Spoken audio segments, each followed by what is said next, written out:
ભૂલને એનો ભરમ ના સમજાય કદી, ભૂલને એનો મરમ ના સમજાય કદી, ભૂલને એના મૂળની કશી કિંમત ભલા, પસ્તાવાનો ધર્મ ના સમજાય કદી. જુગલ કિશોરના આ શબ્દ, 9 પ્રકારની ભૂલ, વિપક્ષે 9 પ્રકારની ભૂલને ભેગી કરીને પ્રૂવડ મિસબિહેવિયર ગણીને રાજ્યસભાના સેક્રેટરી જનરલને 73 મેમ્બર ઓફ પાર્લામેન્ટ, રાજ્યસભાના 73 સંસદ સભ્યોની સહી કરેલું નોટિસ પાઠવવામાં આવેલી છે કે વિપક્ષ દ્વારા જે પ્રસ્તાવ લાવવા માટે રિક્વેસ્ટ કરવામાં આવેલી છે કે મુખ્ય ચૂંટણી કમિશનરને એના પદ પરથી દૂર કરવામાં આવે.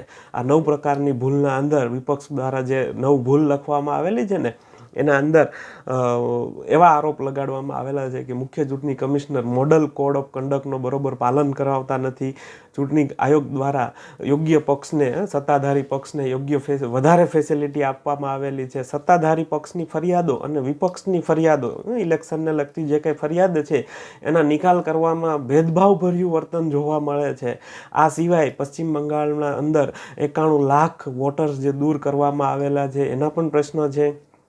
સુપ્રીમ કોર્ટ દ્વારા વખતો વખત જે ગાઈડલાઈન આપવામાં આવે છે, જે નીતિ નિયમો સજેશન આપવામાં આવે છે એનું પણ પાલન નથી કરવામાં આવતું.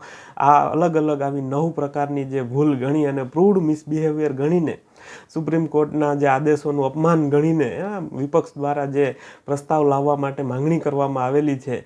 મહત્વનું એટલા માટે છે મિત્રો કે ગઈ 12 એપ્રિલે આ સેમ ટુ સેમ પ્રસ્તાવ, સેમ ટુ સેમ નોટિસ રાજ્યસભામાં અને લોકસભાના સ્પીકર અને રાજ્યસભાના ચેરમેન દ્વારા રિજેક્ટ કરવામાં આવેલી હતી. આ નવી અને ફ્રેશ નોટિસ છે.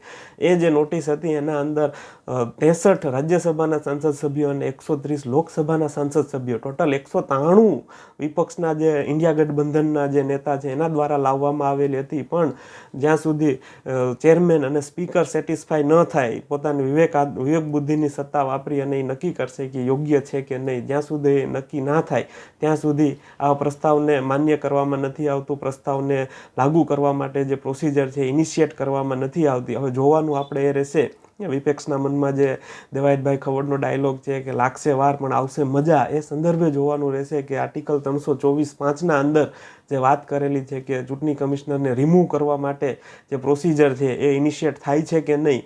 324ના અંદર ભારતીય બંધારણના અંદર મુખ્ય ચૂંટણી કમિશનર અને ચીફ ઇલેક્શન કમિશનની જે વાત કરેલી છે એ સંદર્ભે જ ભારતીય બંધારણને અનુસંધાનીને આ બહુ મહત્વનો પ્રસંગ છે એવું આપણે ગણીને ચાલીએ તો તમારે અને મારે કાયદા સાથે જોડાયેલા બધા જ લોકોને જોવાનું અને જાણવાનું રહેશે કે શું થાય છે ભવિષ્યના અંદર.